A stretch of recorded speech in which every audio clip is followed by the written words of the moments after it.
رب زدني علما رب زدني علما. بسم الله الرحمن الرحيم. إن الحمد لله نحمده ونستعينه ونستغفره ونعوذ بالله من شرور أنفسنا ومن سيئات أعمالنا.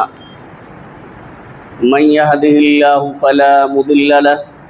ومن يضلل فلا هادي له وأشهد أن لا إله إلا الله وحده لا شريك له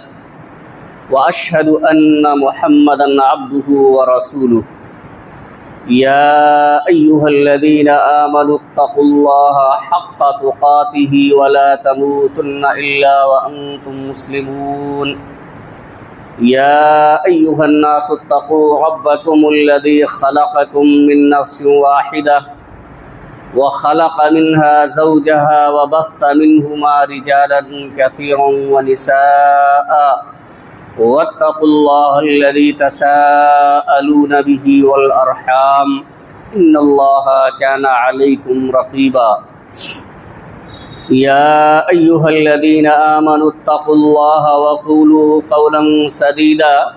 يصلح لكم أعمالكم ويغفر لكم ذنوبكم ومن يطع الله ورسوله فقد فاز فوزا عظيما. أما بعد فإن خير الحديث كتاب الله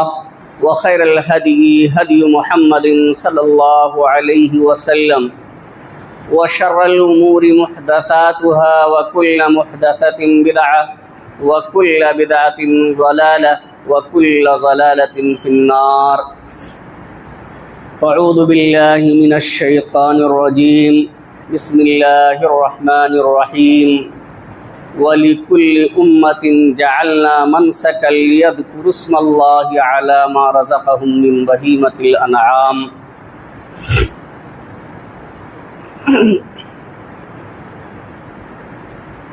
معزز سامعین کرام،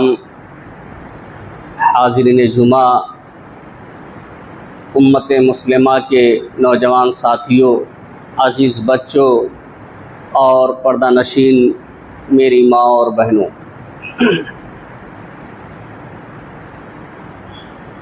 خطبہ مسونہ کے بعد سورہ حج کی 34 نمبر آیت کریمہ میں نے آپ حضرات کے سامنے تلاوت کی ہے، جس میں اللہ رب العالمین نے فرمایا کہ ہم نے ہر امت کے لیے قربانی کا طریقہ مقرر کیا ہے تاکہ جو جانور اللہ رب العالمین نے لوگوں کو عطا کیا ہے ان جانوروں پر وہ اللہ کا نام لے کر ذبح کریں، قربانی کریں۔ قربانی کا معنی کیا ہے؟ قربانی ہر اس عبادت کو کہتے ہیں جس کے ذریعہ اللہ رب العالمین کی قربت اور رضا حاصل ہوتی ہے، چاہے وہ جانور کا ذبح کرنا ہو، نماز پڑھنا ہو، روزہ رکھنا ہو، حج کرنا ہو، زکوٰۃ دینا ہو، کوئی بھی عبادت جس کے ذریعہ اللہ رب العالمین کی قربت حاصل کی جاتی ہے، جس عبادت کے ذریعہ، جس عمل کے ذریعہ اللہ رب العالمین کی رضا اور خوشنودی حاصل کی جاتی ہے، اسے قربانی کہا جاتا ہے۔ عربی زبان میں قربانی کے لیے اضحیہ اور ضحیہ کا لفظ آتا ہے۔ اضحیہ کی جمع اضاحی آتی ہے اور ضحیہ کی جمع ضحایا آتی ہے۔ تو اضحیہ اور ضحیہ اس جانور کو کہتے ہیں جس جانور کو اللہ کا نام لے کر کے اللہ رب العالمین کی قربت اور رضا حاصل کرنے کے لیے ذبح کیا جاتا ہے۔ تو قربانی کا حکم کیا ہے؟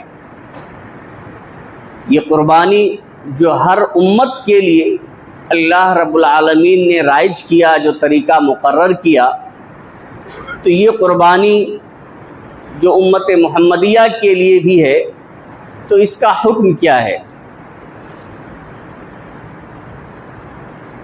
کتاب و سنت کی روشنی سے جو بات معلوم ہوتی ہے وہ یہ کہ قربانی یہ سنت مؤکدہ ہے، یہ فرض یا واجب نہیں ہے، یہ ایک سنت ہے، لیکن اس کی بڑی تاکید آئی ہے، سنت مؤکدہ ہے۔ بعض لوگ وجوب کے بھی قائل ہیں، لیکن جو بات کتاب و سنت کی روشنی میں معلوم ہوتی ہے وہ یہی کہ یہ ایک سنت ہے جس کی بڑی تاکید آئی ہے۔ اللہ کے رسول صلی اللہ علیہ وسلم نے ایک روایت کے اندر، جس کے راوی حضرت ابو ہریرہ رضی اللہ تعالیٰ عنہ ہیں، فرمایا کہ من کان لہ ساعۃ ولم یضحی فلا یقربن مصلانا، کہ جسے وسعت ہو، جسے اللہ رب العالمین نے طاقت سے نوازا ہے اور وہ قربانی نہ کرے، یعنی استطاعت ہونے کے باوجود اس کو اللہ رب العالمین نے اتنا مال، اتنی دولت عطا کی ہے کہ وہ اللہ رب العالمین کی رضا کے لیے ایک جانور کی قربانی پیش کر سکتا ہے، اس کے باوجود بھی وہ قربانی نہیں کرتا ہے، قربانی پیش نہیں کرتا ہے، تو اللہ کے رسول صلی اللہ علیہ وسلم اتنے نرم دل اور مہربان ہونے کے باوجود فرماتے ہیں فلا یقربن مصلانا، تو وہ ہماری عیدگاہ میں نہ آئے۔ آپ بتائیے، آپ صلی اللہ علیہ وسلم اپنی امت کے لیے بڑے ہی مہربان اور بڑے ہی رحم دل، لیکن ایسے شخص کے لیے جو استطاعت کے باوجود قربانی نہیں کر رہا ہے، ایسے شخص کے لیے آپ صلی اللہ علیہ وسلم یہ فرماتے ہیں کہ وہ شخص میری عیدگاہ کے قریب نہ آئے۔ تو قربانی کی بڑی تاکید آئی ہے۔ دیکھیے، قربانی کے جانوروں کے کچھ اوصاف بھی اللہ کے رسول نے بیان فرمائے کہ کس طرح کے جانور ہونا چاہیے۔ ایسا نہیں ہے کہ کسی بھی جانور کی آدمی قربانی کر دے اور وہ جانور کیسا بھی ہو، ایسا نہیں ہے، بلکہ اللہ کے رسول صلی اللہ علیہ وسلم نے اس کے کچھ اوصاف، ان جانوروں کی کچھ صفات بھی بیان فرمائی ہیں۔ پہلی چیز تو یہ ہے کہ قربانی کے جو جانور ہیں وہ بہیمۃ الانعام میں سے صرف 8 قسم کے جانوروں میں سے کسی بھی جانور کی آپ قربانی کر سکتے ہیں۔ سورہ انعام 143 اور 144 کے اندر اللہ رب العالمین نے اس کا ذکر کیا ہے کہ 8 ازواج، 8 جوڑے ہیں، اور ان میں من الضأن 2، بھیڑ اور دمبا میں سے نر اور مادہ، اسی طرح سے من المعز 2، بکری میں سے نر اور مادہ، اور 144 نمبر آیت کریمہ میں من البقر 2، یعنی گائے میں سے نر اور مادہ، ومن الابل 2، اونٹ میں سے نر و مادہ، یعنی یہی 4 جو بہیمۃ الانعام ہے، پالتو جانور۔ ایسا نہیں کہ جنگلی جانور کی کوئی شخص قربانی کر سکتا ہے، اگرچہ وہ کھانے میں حلال ہیں، لیکن کسی جنگلی جانور کی آپ قربانی نہیں کر سکتے۔ بہیمۃ الانعام ہونا چاہیے، اور یعنی وہ پالتو جانور ہوں، اور ان جانوروں میں سے یہی 8 قسم کے جانور ہیں جن کی قربانی پیش کی جا سکتی ہے۔ اب جو جانور جہاں آپ رہتے ہیں، جن کو بآسانی ذبح کیا جا سکتا ہے، قربانی کی جا سکتی ہے، انہی جانوروں کی ہمیں اور آپ کو قربانی کرنا چاہیے۔ جن جانوروں کی قربانی کرنا ممنوع ہے، جن سے عزت و آبرو کا خطرہ ہے جن کی کرنے سے، ان سے ہمیں اور آپ کو کلی طور سے اجتناب کرنا چاہیے، کیونکہ اللہ رب العالمین نے فرمایا وَلَا تُلْقُوا بِأَيْدِيكُمْ إِلَى التَّهْلُكَةِ، اپنے ہاتھوں کو، اپنے آپ کو آپ ہلاکت میں نہ ڈالیے۔ تو جو جانور بآسانی میسر ہو سکے اور جن جانوروں کی قربانی کرنے میں آپ کو کوئی دشواری نہیں ہے، ان 8 قسم کے جانوروں میں سے کسی بھی جانور کی آپ قربانی کر سکتے ہیں۔ تو ایک صفت تو یہ ہے کہ بہیمۃ الانعام میں سے صرف ان 8 قسموں میں سے کوئی جانور ہونا چاہیے جس کی ہم اور آپ قربانی پیش کریں۔ اسی طرح سے ایک دوسری صفت کہ جانور کا دانتا ہونا ضروری، جانور کا دانتا ہونا ضروری ہے۔ اللہ کے رسول صلی اللہ علیہ وسلم نے ارشاد فرمایا، صحیح مسلم کی روایت ہے، جابر بن عبداللہ رضی اللہ تعالیٰ عنہ حدیث کے راوی ہیں کہ لا تذبحوا الا مسنہ. مسنہ اس جانور کو کہا جاتا ہے جس کے سامنے کے 2 دانت ٹوٹ گئے ہوں اور اس کی جگہ پہ نئے دانت نکل آئے ہوں. یعنی جو پیدائشی دانت ہوتے ہیں وہ 2 دانت اس کے گر گئے ہوں اور دوسرے دانت نکل آئے ہیں، اس جانور کو مسنہ کہا جاتا ہے. تو اللہ کے رسول صلی اللہ علیہ وسلم نے فرمایا لا تذبحوا الا مسنہ، تم دانتے ہی جانور ہی کی قربانی کرو، مت قربانی کرو مگر مسنہ کی. یعنی تاکید ہے، نفی کے بعد پھر اس بات کیا، یعنی ایسے جانور کی قربانی کرو جو دانتا ہو. آگے آپ نے فرمایا الا ان یعثر علیکم، اور اگر دشوار ہو جائے، دانتا جانور ملے ہی نہیں، فتذبحوا جزعۃ من الضان، تو بھیڑ یا دمبا جسے کہتے ہیں، تو بھیڑ یعنی 1 سال سے کم کا 6 مہینے کا بھی ہے تو اسے آپ قربانی کر سکتے ہیں. یہ اللہ کے رسول نے فرمایا. اور ایک دوسری روایت ہے، اس کو بھی آپ دیکھ سکتے ہیں کہ جس کے راوی برا بن عازب رضی اللہ تعالیٰ عنہ، وہ کہتے ہیں کہ میں نے اللہ کے رسول صلی اللہ علیہ وسلم کو سنا، آپ خطبہ ارشاد فرما رہے تھے، اور اس وقت آپ نے فرمایا ان اول ما نبدأ به من یومنا هذا ان نصلی ثم نرجع فننحر فمن فعل هذا فقد اصاب سنتنا. آپ نے فرمایا کہ آج کے دن یعنی قربانی کے دن سب سے پہلا جو کام ہم کریں گے وہ نماز پڑھیں گے. یعنی قربانی کے دن سب سے پہلا جو میرا عمل ہوگا، آپ صلی اللہ علیہ وسلم خطبے کے اندر ارشاد فرما رہے تھے، وہ یہ کہ یہ ہمارا نماز پڑھنا ہے، پھر ہم واپس جائیں گے اور اس کے بعد فننحر، اور واپس جانے کے فوراً بعد قربانی کریں گے. فمن فعل هذا فقد اصاب سنتنا، جو شخص ایسا کرے گا کہ پہلے نماز پڑھے پھر جا کر کے گھر فوراً قربانی کرے، تو اس نے ہماری سنت کو، ہمارے طریقے کو پا لیا ہے. لیکن ومن نحر، لیکن جس نے قربانی کر لی پہلے، یعنی ابھی نماز نہیں پڑھی ہے اور اس نے پہلے قربانی کر لی، فإنما هو لحم يقدمه لأهله، تو وہ تو گوشت ہے جس نے اپنے گھر والوں کے لیے کھانا تیار کر دیا ہے پہلے. وہ لیس من النسک فی شیء، قربانی میں سے کچھ بھی نہیں ہوگا، یعنی کچھ بھی شمار نہیں ہوگا، قربانی کا کوئی اجر و ثواب نہیں ملے گا. اس کے بعد آپ دیکھیں فقال ابو بردہ رضی اللہ تعالی عنہ، تو ابو بردہ رضی اللہ تعالیٰ عنہ نے کہا یا رسول اللہ ذبحت قبل ان اصلی،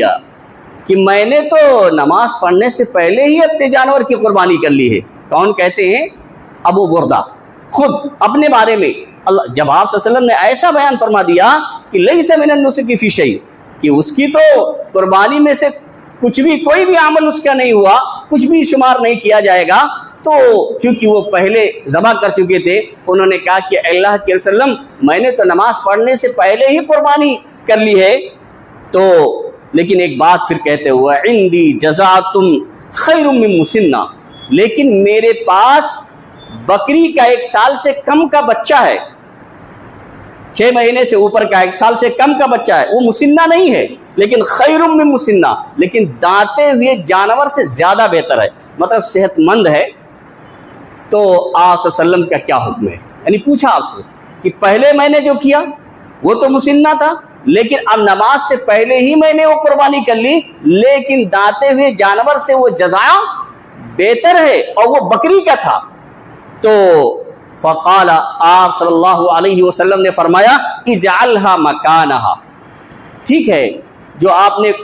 نماز سے پہلے قربانی کر لی ہے تو اس کی جگہ پہ اسے تم دوبارہ قربانی کر لو. لیکن آگے آپ صلی اللہ علیہ وسلم نے بڑی وضاحت کے ساتھ بالکل واضح انداز میں کہہ دیا وَلَن تَجْزِيَ أَوْ تُوفِيَ عَنْ أَحَدٍ بَعْدَكَ، لیکن آپ کے بعد کسی کے لیے جائز نہیں ہے. یعنی بغیر دانتا ہوا کوئی شخص اگر آپ کے بعد کرتا، یہ تو چونکہ ایک غلطی تم سے ہو گئی تھی اور اس غلطی کی وجہ سے اب تمہارے پاس کوئی جانور نہیں ہے، تو دانتا ہوا جانور نہیں ہے، اس لیے اس کی جگہ پہ تمہیں اجازت دی جا رہی ہے کہ کر لو وَلَن تَجْزِيَ أَوْ تُوفِيَ عَنْ أَحَدٍ بَعْدَكَ، لیکن اب آپ کے بعد کسی کے لیے یہ کفایت نہیں کرے گا، یہ جائز نہیں ہے. تو دیکھیے یہ دونوں روایتیں جب آپ سامنے رکھتے ہیں تو اس سے معلوم ہوتا ہے کہ انہی جانوروں کی قربانی ہمیں اور آپ کو پیش کرنی چاہیے جو جانور مسنہ ہو یعنی دانتے ہوئے ہوں۔ اسی طرح سے عیوب سے پاک ہونا چاہیے، کسی طرح کا کوئی عیب نہیں ہونا چاہیے، کوئی بیماری نہیں ہونی چاہیے، کوئی کمی نہیں ہونی چاہیے۔ برا بن عازب رضی اللہ تعالیٰ عنہ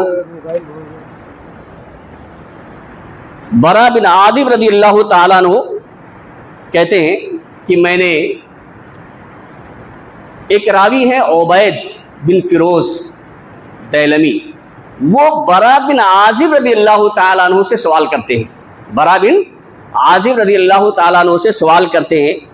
کہتے ہیں ما لا یجوز فی الاضاحی، برا بن عازب سے سوال کرتے ہیں کہ قربانی کے جانوروں میں کون سے جانور ایسے ہیں جن کی قربانی جائز نہیں ہے؟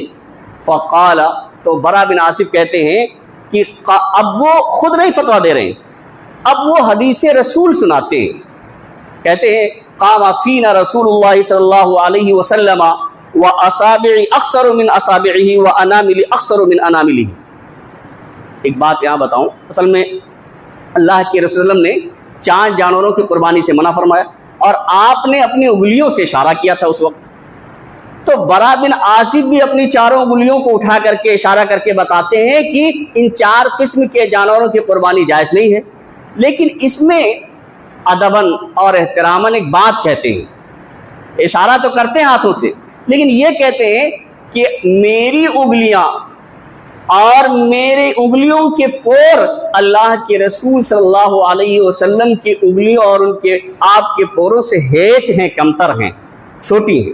یہ اس لیے کہ چونکہ آپ صلی اللہ علیہ وسلم نے اٹھایا تو یہ بھی اٹھا کے بتا رہے ہیں آپ نے ایسا کیا، لیکن ادباً و احتراماً یہ بات کہتے ہیں کہ وَأَصَابِعِ أَصْبَعُ أَكْثَرُ مِنْ أَصَابِعِهِ، میری انگلیاں آپ کی انگلیوں سے ہیچ ہیں، چھوٹی ہیں، وَأَنَامِلِ أَكْثَرُ مِنْ أَصَابِعِهِ، اور میری انگلیوں کے پور آپ صلی اللہ علیہ وسلم کی انگلیوں کے پوروں سے ہیچ ہیں، چھوٹی ہیں۔ فَقَالَ، تو آپ نے فرمایا أَرْبَعٌ لَا تَجُوزُ فِي الْأَضَاحِي، یعنی 4 جانور ایسے ہیں جو قربانیوں میں جائز نہیں ہیں۔ فقال، آپ نے فرمایا العوراء بین عورها، ایسا کانا جانور جس کا کانا پن ظاہر ہے، لیکن ایسا ہے کہ وہ ظاہر تو نہیں ہے، کوئی جان ہی نہیں پاتا ہے، ایسا کانا ہے کہ اس کا کانا پن، بھیگا پن وہ ظاہر ہو رہا ہے، نمایاں ہے، تو پھر ایسے کانے جانور کی، ایسے بھیگے جانور کی قربانی جائز نہیں ہے۔ والمریضۃ بین مرضها، اور ایسا مریض اور بیمار، کوئی بھی بیماری اسے ہو گئی ہے اور اس کی بیماری ظاہر ہے، اب ایسی بیماری ہے کہ ذبح کرنے کے بعد، قربانی کرنے کے بعد آپ کو پتہ چلتا ہے کہ پیٹ میں تو اس کی ایسی بیماری تھی، تو کوئی فرق نہیں پڑے گا، کیونکہ وہ بیماری ظاہر ہی نہیں تھی، آپ نمایاں ہی نہیں تھے، معلوم نہیں تھا۔ ایسی بیماری، اگر کوئی بھی ایسی بیماری ہے جو بیماری اس کی ظاہر ہے، واضح ہو رہی ہے، نمایاں ہے، تو پھر ایسے مریض، ایسے بیمار جانور کی قربانی اللہ رب العالمین کے ہاں مقبول نہیں ہوگی، جائز نہیں ہے۔ اور تیسرا جانور والعرجاء بین ذلقها، ایسا لگڑا جانور جس کا لگڑا پن ظاہر ہے، وہ جانور لنگڑا ہے، چل رہا ہے، تو اس کا لگڑا پن ظاہر ہو رہا ہے، نمایاں ہو رہا ہے، تو ایسے لگڑا پن جانور کی قربانی جائز نہیں ہے۔ اور والکثیر التی لا تنفی، ایسا مریل، کمزور، لاغر جانور، کبھی کبھی دیکھتے ہیں نا آپ خریدنے جاتے ہیں، ایسے جانور ذبح کر دیے جاتے ہیں کہ آپ کو نفرت پیدا ہو جائے گی، بہت ہی کمزور لاغر ہوتے ہیں کہ ان کی ہڈیوں میں گودا تک نہیں ہوتا ہے۔ آپ صلی اللہ علیہ وسلم نے فرمایا والکثیر التی لا تنفی، ایسا کمزور جانور جس کی ہڈیوں میں گودا نہ ہو، یعنی بہت ہی مریل ہے، بہت ہی کمزور ہے، تو پھر ایسے جانور کی قربانی کرنے سے پرہیز کرنا چاہیے، کیونکہ اللہ کے رسول نے فرمایا یہ 4 قسم کے جو جانور ہیں عیب دار، ایسے جانوروں کی قربانی یہ جائز نہیں ہے۔ ایک بات اور کہ قربانی کے گوشت سے کیا آپ قصاب کو اجرت دے سکتے ہیں کہ نہیں دے سکتے؟ دیکھیے کبھی کبھی ہم اور آپ سمجھ نہیں پاتے، کبھی کبھی قصاب جو ہے آتے ہیں، آپ کہتے ہیں 1000 روپے ہم لیں گے، آپ نے کم کرایا، کہا ٹھیک ہے 900 لے، 1 پاؤ گوشت بھی لے لیں گے، تھوڑا ہم کو وہ دے دیجیے گا، بھائی عید کا دن ہے، بقرعید کا دن ہے۔ لیکن دیکھیے یہاں نوعیت پھر بدل گئی، اب یہ جائز نہیں ہے اس طرح اس لیے آپ یہ حدیث سامنے رکھیں. اللہ کے رسول صلی اللہ علیہ وسلم نے فرمایا, اللہ کے رسول حضرت علی بن ابی طالب رضی اللہ تعالیٰ عنہ کہتے ہیں, صحیح مسلم کی روایت ہے 1317 آپ یہ حدیث دے سکتے ہیں, اور علی بن ابی طالب رضی اللہ تعالیٰ عنہ کہتے ہیں کہ امرنی رسول اللہ صلی اللہ علیہ وسلم ان اقوم علی بدنی, کہ اللہ کے رسول صلی اللہ علیہ وسلم نے مجھے حکم دیا کہ آپ کے قربانی کے جانوروں کی میں نگرانی کروں. جو جانور آپ کے قربان کیے جا رہے تھے ان جانوروں کی نگرانی کرنے کا حکم مجھے اللہ کے رسول صلی اللہ علیہ وسلم نے دیا, اور یہ کہا کہ وَأَنْ أَتَصَدَّقَ بِلَحْمِهَا وَجُلُودِهَا وَأَجِلَّتِهَا, اور ان قربانی کے جانوروں کے گوشت کو,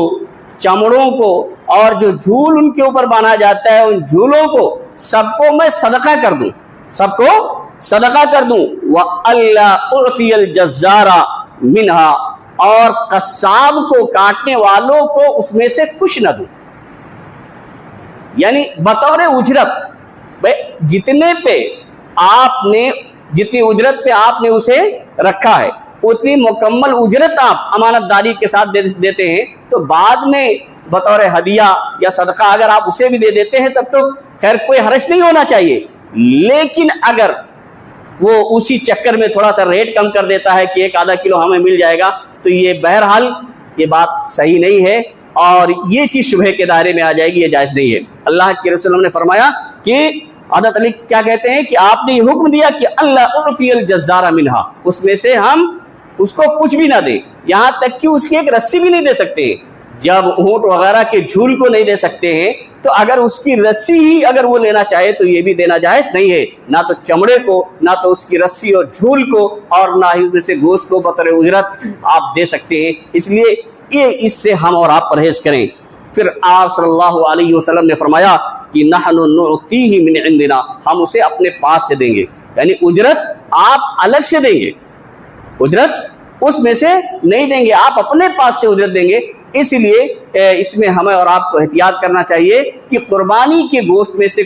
چاہے گوشت ہو, چاہے چمڑا ہو, یا اور کوئی چیز جھول وغیرہ ہو, بڑے جانور ہیں تو ان کو بطور اجرت قصاب کو دینا جائز نہیں ہے. اسی طرح سے اور بھی مسائل ہیں, جیسے جو بڑے جانور ہوتے ہیں ان میں آپ کو معلوم ہے کہ ایک جانور میں 7 لوگ شریک ہو سکتے ہیں. ایسے ایک مسئلہ یہ بھی ہے کہ اللہ کے رسول صلی اللہ علیہ وسلم جب عید الفطر کے لیے جاتے تھے تو طاق عدد میں کھجوریں کھا کر جایا کرتے تھے, طاق عدد میں کھجوریں کھا کر جایا کرتے تھے. اور عید الاضحیٰ کے لیے جب آپ صلی اللہ علیہ وسلم عیدگاہ تشریف لے جاتے تھے تو کچھ نہیں کھاتے تھے, اور جب واپس آتے تھے تو قربانی کے جانور کو ذبح کرنے کے بعد اسی کی گوشت سے ابتدا کرتے تھے. تو اگر کوئی شخص اللہ کے رسول صلی اللہ علیہ وسلم کہ اس سنت پر عمل کرے گا تو اسے اس کا اجر و ثواب ملے گا. جو شخص اس بات کی استطاعت رکھتا ہے کہ وہ بغیر کھائے ہوئے جائے اور واپس آنے کے بعد قربانی کے ہی گوشت سے ابتدا کرے, اگر ایسی اتنی طاقت رکھتا ہے تو اسے اس سنت پر عمل کرنا چاہیے. اسی طرح سے عیدگاہ میں جانے کے لیے مردوں کے ساتھ خواتین کو بھی جانا چاہیے, کیونکہ اللہ کے رسول صلی اللہ علیہ وسلم نے بڑی تاکید کے ساتھ اس کا حکم دیا ہے. حضرت ام عطیہ رضی اللہ تعالیٰ عنہ حدیث کی راویہ وہ کہتی ہے کہ امرنا رسول اللہ صلی اللہ علیہ وسلم ان نخرجہن فی الفطر والاضحیٰ العواتق والحیس وذوات الخدور واما الحیس فیعتزلن فی المصلی ویشہدن الخیر ودعوت المسلمین. حضرت ام عطیہ رضی اللہ تعالیٰ عنہ کہتی ہے کہ اللہ کے رسول صلی اللہ علیہ وسلم نے ہمیں حکم دیا کہ ہم خواتین کو, چاہے وہ پردہ نشین ہوں, چاہے وہ قریب البلوغ لڑکیاں ہوں, یا اسی طرح سے چاہے حائضہ عورتیں ہوں, ان تمام عورتوں کو عیدگاہ لے جائیں. یہ آپ صلی اللہ علیہ وسلم نے باقاعدہ حکم دیا. حضرت ام عطیہ رضی اللہ تعالیٰ عنہ کہتی ہیں ظاہر سی بات ہے کہ بھائی وہ عورتیں جن کے لیے نماز, فرض نماز معاف ہے, سرے سے معافی ہے نماز, تو ایسی عورتیں وہاں جا کے کیا کریں گی؟ اللہ کے رسول صلی اللہ علیہ وسلم نے فرمایا فَأَمَّا الْحُيَّسْ فَيَعْتَزِلْنَ الصَّلَاةَ, جو حائضہ عورتیں ہیں, حالت نفاس میں جو عورتیں ہیں نماز نہیں پڑھ سکتی ہیں وہ جائے نماز سے الگ رہیں گی، لیکن وَيَشْهَدْنَ الْخَيْرَ وَدَعْوَةَ الْمُسْلِمِينَ، خیر کے کاموں میں، مسلمانوں کے دعاؤں میں وہ شریک رہیں گی۔ قلت یا رسول اللہ، ام عطیہ رضی اللہ تعالیٰ عنہ کہتی ہے کہ میں نے کہا کہ اللہ کے رسول صلی اللہ علیہ وسلم احدانا لا یکون لها جلباب،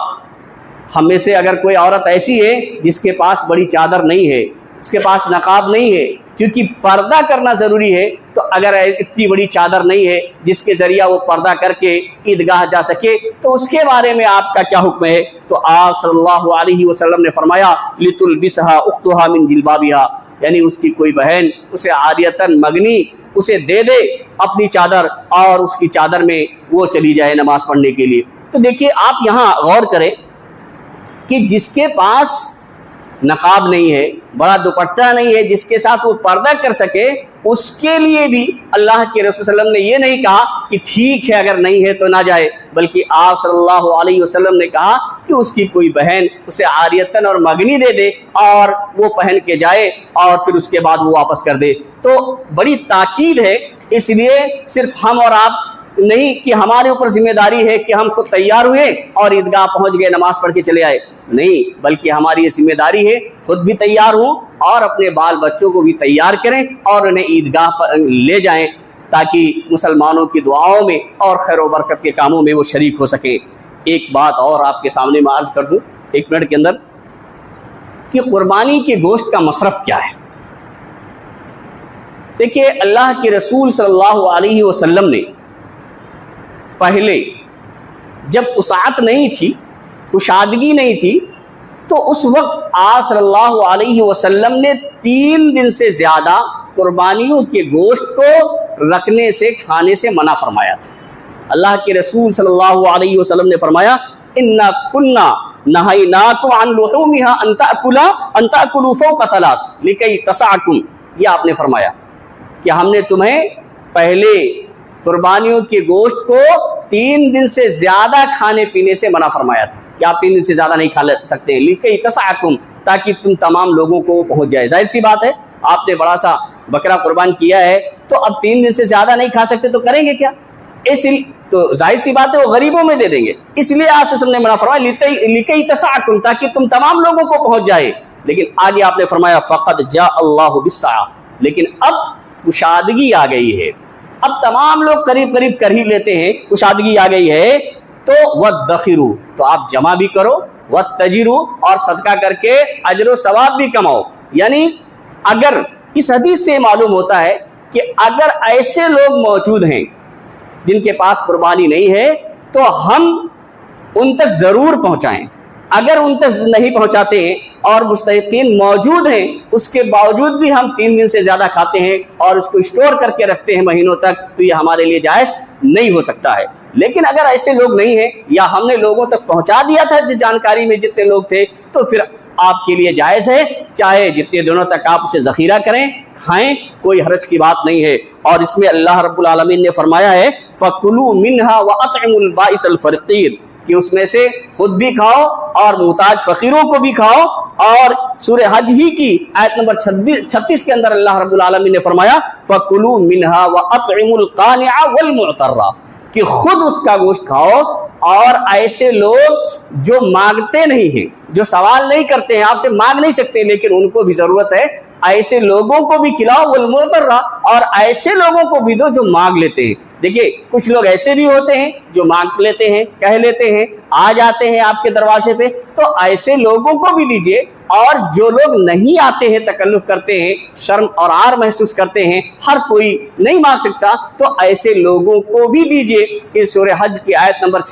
36 کے اندر اللہ رب العالمین نے دونوں لوگوں کا خصوصیت کے ساتھ ذکر فرمایا ہے کہ جو لوگ سوال نہیں کرتے ہیں ایسے لوگوں کو بھی دیجیے، اور جو لوگ سوال کرتے ہیں ایسے لوگوں کو بھی دیجیے۔ یہ چند باتیں تھیں جو عید الاضحیٰ کے متعلق تھی، قربانی کے تعلق سے باتیں تھیں جو میں نے آپ کے سامنے ذکر کری۔ اللہ رب العالمین سے دعا ہے کہ الہ العالمین ہمیں ان تمام کہی سنی باتوں پر عمل کرنے کی توفیق عطا فرمائے۔ الہ العالمین ہمیں جو پریشان حال ہیں ان کی پریشانیوں کو دور فرما دیں، جو لوگ بیمار ہیں انہیں شفائے کامل و عاجل عطا فرما۔ بارک اللہ لنا ولکم فی القرآن العظیم ونفعنا وإیاکم بالآیات والذکر الحکیم انہ تعالی جواد کریم ملک رؤوف رحیم.